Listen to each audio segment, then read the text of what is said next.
Esto es Conversaciones de Vida. Te invito para que conozcas historias de vida a la luz de la palabra, junto con amigos que nos hacen crecer en nuestra vida espiritual.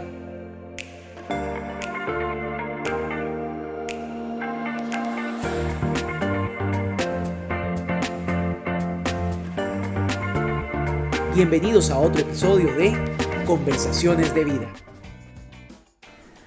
Amigo y amiga, bienvenido una vez más a Conversaciones de Vida, esta vez continuando con la serie de Contracultura, en donde sobre todo queremos que usted saque sus propias conclusiones y reflexione y se siente con nosotros aquí en la mesa a conversar, a generar esa plática que nos lleva a preguntarnos muchísimas cosas acerca de por qué los cristianos debemos vivir en una contracultura.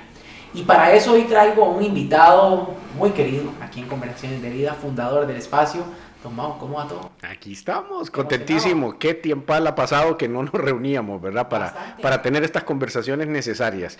Yo celebro la temática de poder mostrar lo que yo llamaría la contracultura alternativa. O sea, ¿cuáles son las alternativas cristianas en medio de una cultura que necesita claridad en conceptos, claridad en valores, claridad en acciones, claridad en las costumbres? Yo creo que el que podamos entender que todas las temáticas que a veces se convierten en problemáticas, ¿verdad?, de la sociedad, el Evangelio de Jesucristo tiene una luz, tiene una oferta, tiene una respuesta, tiene una opción que presentarle a la sociedad. O sea, las sociedades tienen evoluciones y en esas evoluciones los valores van cambiando, ¿verdad? Y hoy que vamos a hablar de esta temática que vas a presentar ahorita, yo creo que qué bueno es ir reconociendo que los tiempos cambian, pero los principios de vida no. Y en ese sentido nosotros tenemos que mantener una línea clara de las creencias cristianas como respuesta a los diferentes cambios y necesidades de la sociedad. Claro, claridad sobre todo. Claridad. Es como ponernos, como que yo me ponga estos anteojos y diga la visión que Dios tiene. Ahora lo veo bien. Así es. Y vamos a hablar acerca de algo que yo creo que todos nos vamos a sentir representados o identificados, porque vivimos en una sociedad en donde existe una insaciable búsqueda por el placer. En todos los sentidos. Comida, de todo. Pienso en comida porque es, bueno, Sí, sabe que eso la es debilidad. mi lucha, ¿verdad? Esa es mi debilidad. Pero, ¿qué es placer, don Mauricio? Vamos a ver, el cuerpo humano, diseñado por Dios, fue diseñado para experimentar satisfacción, sentir felicidad, sentir alegría y sentir la sensación del placer, que es una sensación que viene de un estímulo, por supuesto, de muchos estímulos, pero que es satisfactoria, que te da una sensación de realización, una sensación de plenitud, una sensación de bienestar, ¿verdad? Entonces, el ser humano viene con la predisposición de la experiencia del placer. El punto es cómo vamos buscando o aprendiendo a sentirlas, a vivirlas y a necesitarlas. Entonces, el bebé que nace experimenta placer en el sentirse protegido, experimenta placer en la estimulación sensorial. Pero ¿qué pasa? Que eso es un proceso de desarrollo, o sea, el cerebro todavía en los primeros días y meses todavía no experimenta ni recibe señales, ¿verdad? A través de la estimulación sensorial. Pero ¿qué ocurre en todo el proceso de crecimiento y desarrollo humano? Vamos desarrollando las capacidades de experimentar placer y sus consecuencias, que realmente deberían de ser en su mayoría positivas, ¿verdad? ¿Cuál es el problema? El problema es cuando la gente intenta vivir en la exclusiva búsqueda del placer, cuando el placer se convierte en un centro y en un fin de vida, y cuando el placer empieza a sustituir otro tipo de valores. Y a la vez, cuando el placer se convierte en una búsqueda insaciable de evitación del sufrimiento o evitación del dolor. Vamos a ver, recordemos que estamos viviendo en una sociedad, en una humanidad, en un planeta Tierra, donde por causa de la ruptura espiritual de la relación del hombre con la mujer, empezamos a vivir mortalidad. Y para vivir mortalidad tiene que haber enfermedad, y la enfermedad trae esta sensación de entropía, o sea, los órganos empiezan a disfuncionalizarse, y entonces ¿qué pasa? Empieza a haber dolor. El ser humano, y en esta sociedad actual por sobre todo, evitamos experimentar el dolor, huimos al dolor, no queremos estar cerca del dolor, no estamos preparados a veces, ni siquiera entendemos, no sabemos interpretar o no nos identificamos con las experiencias de dolor. Entonces, ¿qué hacemos? Evitamos. Entonces, la evitación, no la levitación, la evitación del dolor en realidad nos discapacita, ¿verdad? Porque no nos da las herramientas emocionales que un niño, que un bebé, que un adolescente y ya un adulto necesita tener para saber recibir un no, para recibir una experiencia de enfermedad, para recibir una pérdida, para recibir una frustración, ¿verdad? Entonces, en el desarrollo emocional nuestro y espiritual, realmente el dolor es necesario, es importante, porque te da herramientas para adaptarte, te da inteligencia. O sea, el dolor educa. Ojalá, ¿verdad? Hay gente que ni con dolor se educa, ¿verdad? Ese es otro tema. Pero el punto es este. Hoy queremos hablar de la necesidad de presentar una alternativa que sea contracultural, donde el mundo, desde los sistemas educativos, los patrones de crianzas, la socialización que se da dentro de las familias, estamos, por un lado, obsesionados por el sentido del placer, y digámoslo, no solo desde la perspectiva sexual, que tiene un gran componente dentro de esta temática, pero son los 5 sentidos en sí. O sea, yo no sé si uno se retrae en la historia y empieza a analizar qué ha pasado desde 1960, por ejemplo, hacia el siglo XXI. O sea, nos damos cuenta que han empezado a florecer movimientos artísticos que permiten, por ejemplo, la experiencia psicodélica, que es una explosión de color, que es una explosión de sensación, donde la música fue cambiando de tono y de volumen.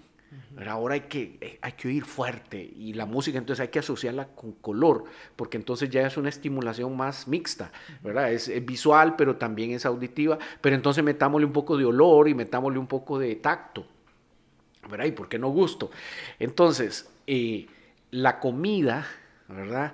La música, el arte, las experiencias de sanación con la utilización de la aromaterapia, por ejemplo, la musicoterapia, la cuestión de la meditación. O sea, todo esto está apuntando a la necesidad de reconocernos que somos sensoriales, y de que qué bueno que podemos utilizar nuestros 5 sentidos para estimularnos y adquirir bienestar. Hasta ahí eso está bien. O sea, perfecto. O sea, todos necesitamos experimentar, todos necesitamos llenarnos emocionalmente a través de estímulos sensoriales y búsqueda de placer. ¿Cuál es el punto? El punto es la insaciable búsqueda. Es la adoración, o lo que llamamos el hedonismo. Es la adicción al placer. Entonces, ¿por qué vienen muchas de nuestras enfermedades físicas? Porque nos hemos hecho adictos a ciertos tipos de placeres, ¿verdad? Las drogas, por ejemplo, generan mucha sensación de placer por causa de la estimulación química. Entonces, ¿qué pasa? Eso acostumbra al cerebro, o sea, convierte al cerebro en dependiente de estímulos y de sensaciones. Y eso va trastornando, transformando la voluntad, y va transformando nuestra conducta.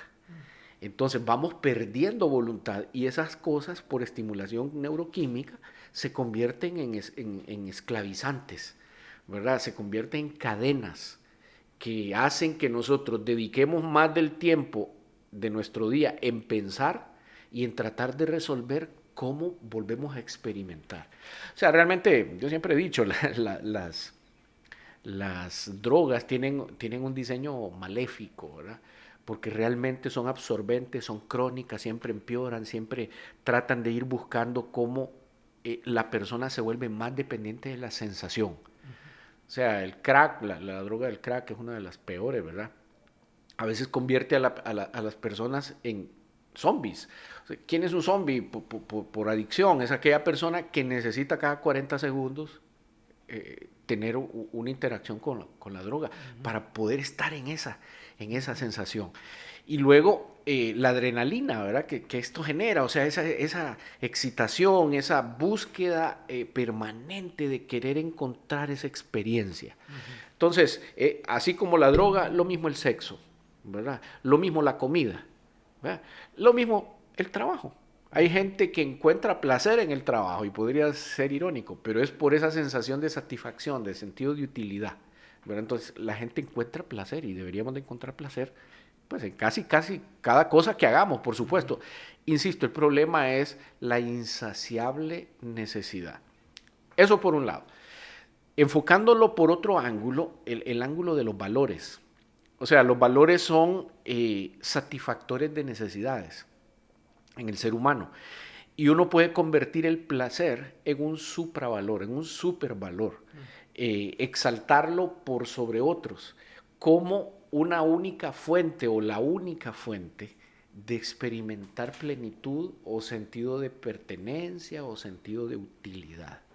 Entonces, eso implica que para poder convertirlo como la única fuente de satisfacción, significa que hay que desplazar todos los demás. Cristianamente hablando, eso sabemos que es idolatría, es sustituir el lugar de Dios por una sustancia, por una experiencia, por una idea, por un objeto, etc. Entonces, ahí es donde analizamos un poco la experiencia cristiana, porque uno podría decir, bueno, la experiencia cristiana es placentera, la experiencia cristiana debería de ser placentera, pero la experiencia cristiana podría convertirse en un fin de placer. Ojo, cuidado, ¿verdad? Porque Dios es todo, Dios satisface y Dios llena absolutamente, pero la experiencia religiosa podría, por causa del placer que nos hace sentir, sustituir la esencia de Dios en esa experiencia. Entonces, ojo, aquí voy a meter un tema polémico, ¿verdad? Los cristianos que nos están viendo podrán identificarse con esta situación. Nosotros hablamos de las experiencias de adoración en las reuniones masivas que nosotros tenemos, en las reuniones generales. O sea, la adoración es parte de, pero la adoración, porque involucra todo el ser, alma, cuerpo, espíritu, uno experimenta sensaciones. Por lo tanto, uno podría ser manipulable, por otro lado, uno podría ser condicionable, o por un lado, uno podría estar haciendo las cosas no por Dios, sino por mí. Entonces, yo he hecho análisis de las letras de las canciones de los últimos tiempos. Cada vez aparece menos Dios como centro, pero aparece Dios en la letra de las canciones a partir de lo que me hace sentir. Tú me das paz, tú me haces sentir tranquilo, tú me haces sentir seguro. O sea, vemos en la experiencia de adoración un servicio que Dios nos presta a nosotros, ¿verdad? Y pareciera que nosotros acomodamos el sonido, la luz, el ambiente, el tono, el volumen, de tal manera para satisfacer las necesidades de una audiencia que anda buscando el placer de adorar a Dios. La sensación que llamamos muy equivocadamente a veces unción. ¿Verdad? Oh, qué canto más ungido, oh, qué reunión más ungida, dice.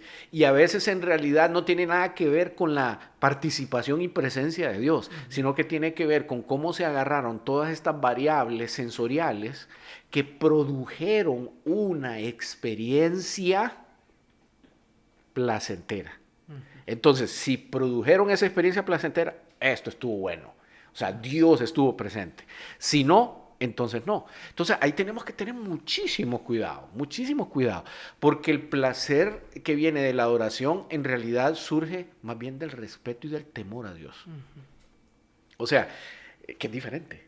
O sea, es de aquí para allá. O sea, yo tengo temor ante Dios, estoy agradecido y asombrado de la grandeza y la bondad y los favores de Dios, que entonces yo me siento en paz.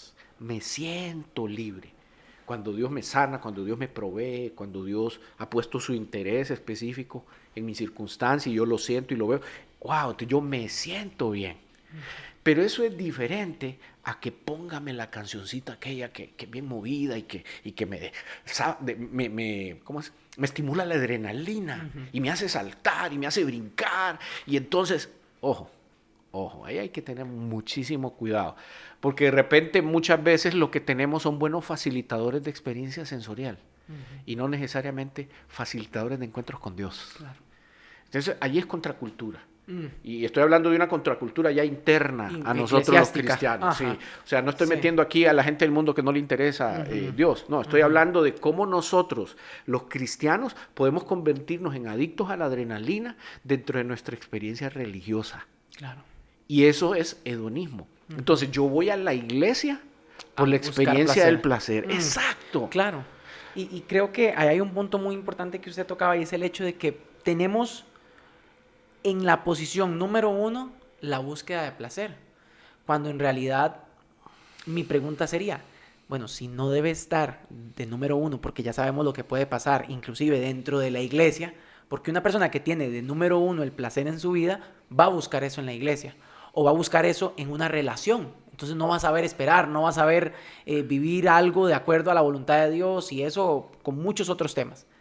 ¿Cuáles deberían ser mis prioridades en la vida entonces para yo poder entender cuál es la posición del placer en la vida y en el propósito de Dios y qué es lo que realmente debe ser una prioridad para yo poder, por así decirlo, vivir de acuerdo al propósito que Dios tiene?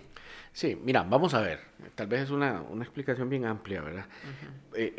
Por un lado, hay que reconocer que la voluntad de Dios es que nosotros disfrutemos de la vida, ¿verdad? Dios quiere que disfrutemos de los alimentos, que disfrutemos de la música, que disfrutemos del sexo, que disfrutemos de observar un amanecer, un anochecer, las estrellas. O sea, todas esas son experiencias sensoriales. Y genera placer. Y generan placer. Y eso está bastante bien. Eso no genera ningún problema, ¿verdad? Disfrutar tiene que ser una meta de la vida. Claro. Una, no la meta. Okay. ¿Me entendés? Porque si te la pones como la meta, te vas a dar cuenta que la vida no es perfecta. ¿Verdad? Sino que uno tiene que en las buenas y en las malas tener satisfacción, tener contentamiento, tener paz. Entonces, la vida, al quererla disfrutar, por obligación y por ley, lleva un elemento a la par de sufrimiento, de displacer, de dolor, ¿verdad? Entonces, yo tengo que tener el carácter, que es obra del Espíritu Santo, para saber manejar las dos cosas, ¿verdad? Para poder disfrutar el momento, vivirlo, ser pleno, no depender de él, no ser adicto a él, pero cuando lo tengo, disfruto, lo aprovecho y lo agradezco. Pero por otro lado, yo tengo que tener las habilidades que se necesitan para poder salir de las experiencias de dolor, para poder administrar y manejarme en las experiencias de dolor. Entonces, ¿qué pasa? Esto que yo estoy hablando no es nuevo. En la historia de la humanidad han habido escuelas, ¿verdad? Los que se centraron exclusivamente en la búsqueda del placer por el placer, una de cuyas consecuencias es el egoísmo, ¿verdad? Porque entonces yo me vuelvo en el centro del universo. Todo tiene que generarme bienestar y placer a mí. No importa por sobre quién yo tenga que pasar para eso. Entonces nos volvemos utilitarios. Cuando el placer se vuelve un fin, entonces yo me vuelvo en utilitario. ¿Qué significa? Voy a utilizar y manipular los medios posibles y las personas posibles para yo obtener mi fin. Entonces, la contracultura cristiana nos dice, no. Sí, ámese a sí mismo, por supuesto, pero también ame a los demás. Entonces, por eso, por ejemplo, la pornografía, ¿verdad? Los cristianos debemos de tener una posición de contracultura ante la pornografía, porque la pornografía estimula, trae placer, pero es egoísta. No tiene uno una responsabilidad, no tiene una relación, uno utiliza a la otra persona como un objeto, ¿verdad? Entonces, ¿qué deberíamos de hacer? Tener el lugar del valor placer en el lugar correcto. O sea, es un lugar importante, es una búsqueda importante, pero no debe de regir el centro de mi vida. ¿Por qué? Porque si es el centro de mi vida y la vida no es perfecta, yo voy a vivir en constantes frustraciones. Y si no tengo las habilidades para manejar las frustraciones, voy a vivir deprimido, con intentos suicidas, triste, agresivo. Y entonces yo me convierto en alguien que no promueve placer ni da placer, sino que más bien soy un castigador, un violento, etc. Claro. Entendemos que la cultura actual nos enseña que debemos buscar el placer y si hay algo que nos gusta, hay que darle viaje. Y entendiendo en esta conversación sabemos que eso no nos va a llevar ni a saciar nuestros vacíos, ni a quitarnos el dolor o el sufrimiento que podemos sentir en el momento. ¿Cómo nosotros, como contracultura, deberíamos responder ante todas esas cosas? Hablábamos ahora de la pornografía y sabemos que como cristianos, ¿cómo debemos responder? Pero, ¿cómo puede hacer un cristiano que está luchando con eso? O con una sexualidad desenfrenada en general, o con una forma de alimentarse desenfrenada, o utilización de sustancias. ¿Cómo puede empezar a hacer ese cambio para poder entender cómo vivir una vida de acuerdo al propósito que Dios tiene? Imaginemos que la sociedad en general decide vivir la vida como sea, como ellos quieren, en la búsqueda del placer. Usted busque, usted haga. ¿Cuál es el problema de esa propuesta? Que no tiene regulación, que no tiene autocontrol. Como contracultura a eso, está la postura de los principios de vida que Dios propone. Esos principios tienen normativa, tienen una ética, ¿verdad? Entonces por eso se habla de la ética del placer. De acuerdo. ¿Qué significa? Que el placer no puede ser un fin en sí mismo, ¿verdad? Sino que tiene que ser regulado. Y el regulado implica, hay cosas que vos no vas a hacer porque estás yendo en contra de la dignidad de otra persona, o porque le estás restando oportunidad por tu propio egoísmo, ¿verdad? O te estás convirtiendo vos en el centro de todo y la gente se vuelve secundaria. Entonces, como cristianos, yo creo que en primer lugar tenemos que conocer cuál es la ética cristiana, cuáles son los principios de Dios. O sea, ¿por qué Dios te dice no hagas esto? Siempre que Dios te dijo no hagas esto, es porque Él tiene un propósito positivo, pero no quiere que lo distorsiones, ¿verdad? Entonces, en esta búsqueda del placer, de esta sociedad que se ha convertido en una sociedad que tiene tantos vacíos emocionales, que entonces el placer se buscó como la solución, ¿verdad? Ante el hecho de que no somos afectivos en el hogar, ante el hecho de que somos descalificados y rechazados en la escuela, ante el hecho de que recibimos bullying, ante el hecho de que recibimos poco sentido de importancia, entonces la gente dice, bueno, hagamos algo, busquemos placer. Ahí donde no necesariamente yo tengo que socializar para obtener placer a través de masturbación, a través del uso de una droga, a través de la música, experiencias cada vez más individuales, ¿verdad? Entonces yo podría decir, ese es el estilo de vida que quiero. No, nosotros los cristianos decimos, por supuesto que hay un tiempo para uno, y uno tiene que tener su tiempo individual, pero no podemos dejar de experimentar la colectividad, el amor hacia los demás, el servicio a los demás, la interacción con los demás. Porque los otros me cambian y yo los cambio, los otros ejercen influencia y yo ejerzo influencia. Entonces, una de las normas, por decirlo así, es el bien común, ¿verdad? O sea, el placer tiene límites. ¿Cuáles son los límites del placer? El bien común, ¿verdad? Donde yo estoy sobrepasando un límite de dignidad, donde yo estoy imponiendo mi ego ante el ego de otra persona, mis vacíos ante los vacíos de alguien más. Entonces, estoy realmente desenfocándome del estilo de vida que yo debería de llevar.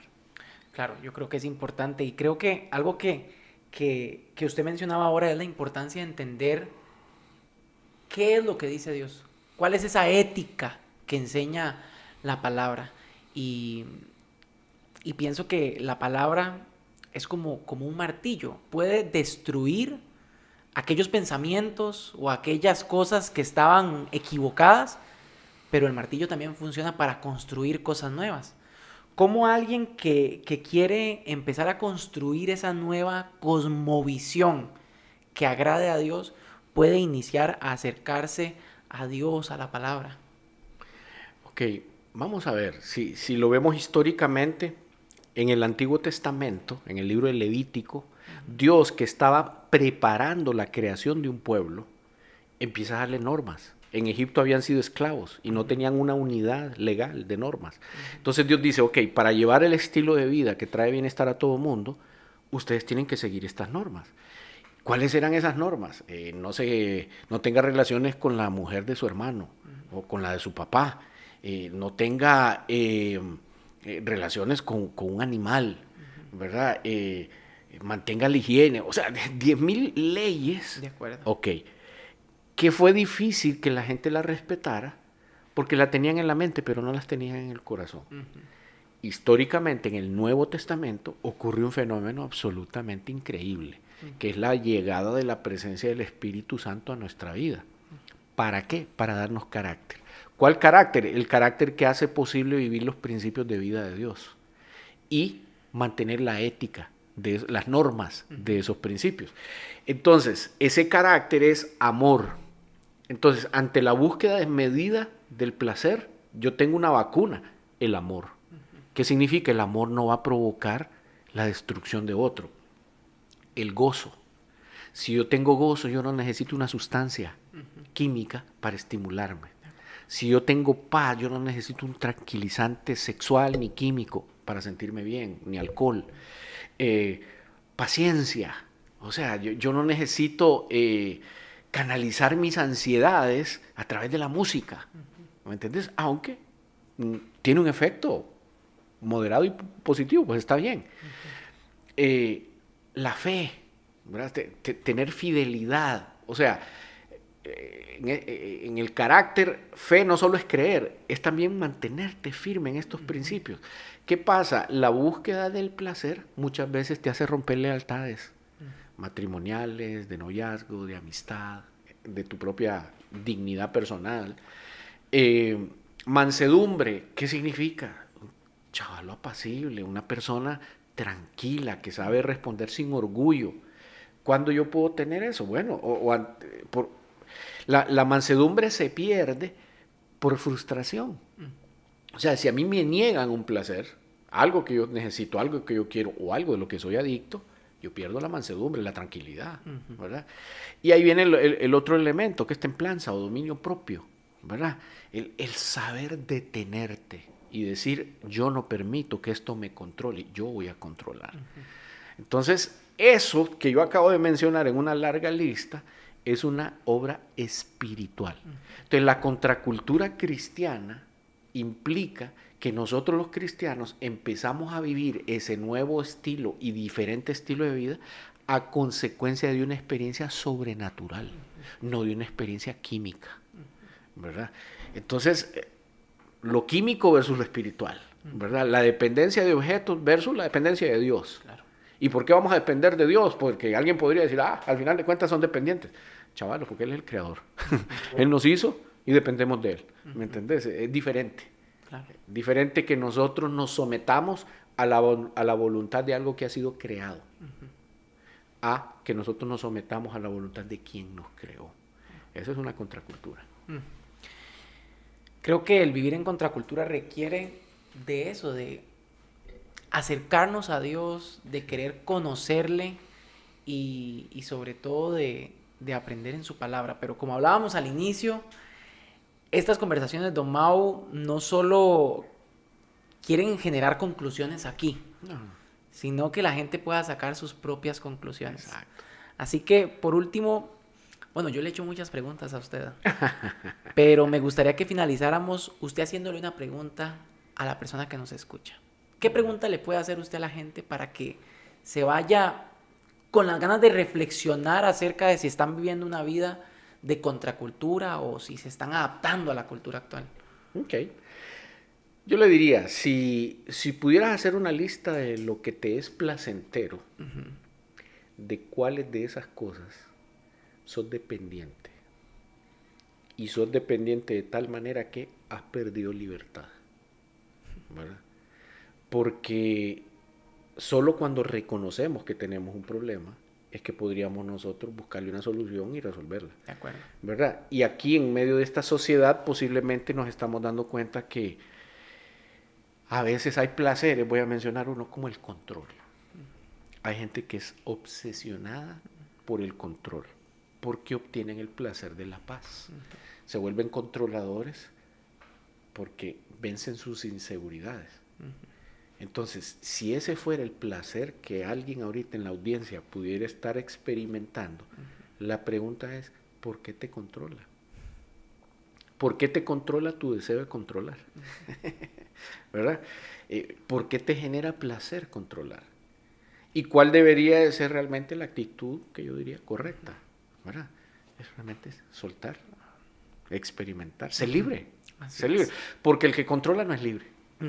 ¿Verdad? Increíblemente. Porque uno controla para sentirse que es libre. No, uno está siendo preso de una búsqueda de paz, de una búsqueda del placer que da el control. Claro. Entonces, no, David, yo creo que hay mucho que hablar sobre este tema. La sociedad está cada vez más tirando hacia la búsqueda desenfrenada, desregulada, libre, ¿verdad? Más bien libertinaje, en la búsqueda del placer. Yo creo que ante eso uno debería de tener una reflexión un poquito más profunda, ¿verdad? Y decir, ojo, ¿realmente esto me está haciendo vivir plenitud y libertad? ¿O es simplemente vivir el momento? Porque ese es el otro asunto, tal vez no lo mencionamos, yo sé que estamos sobre el tiempo, pero sí lo quiero mencionar. El problema del placer es la inmediatez. Entonces el hombre y la mujer están aprendiendo a vivir solamente del hoy. Y entonces no pensamos en consecuencias, ¿verdad? Las relaciones sexuales las queremos ya, el uso de fármacos y de cosas, las queremos ya, no estamos sabiendo esperar ni respetar los procesos naturales, científicos, etcétera, ¿verdad? Entonces la inmediatez creo que debe ser vencida por la reflexión. Y en ese sentido la contracultura cristiana siempre dice, creer es también pensar. Piense lo que está haciendo. Wow. Bueno, es importante pensar y yo creo que eso es lo que estamos haciendo acá. Y qué lindo pensar no solo nosotros dos juntos, sino acompañados de personas como usted que se unen a esta conversación y logramos generar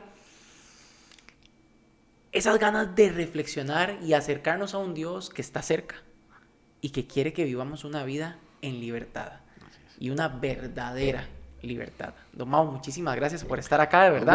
Gusto. Disfrute el placer de Cristo. Así es. Y gracias a ustedes por acompañarnos una vez más en Conversaciones de Vida, un espacio donde queremos profundizar en aquellas cosas que a todos nos interesan. Así que bueno, hasta luego y nos vemos en la próxima. Chao.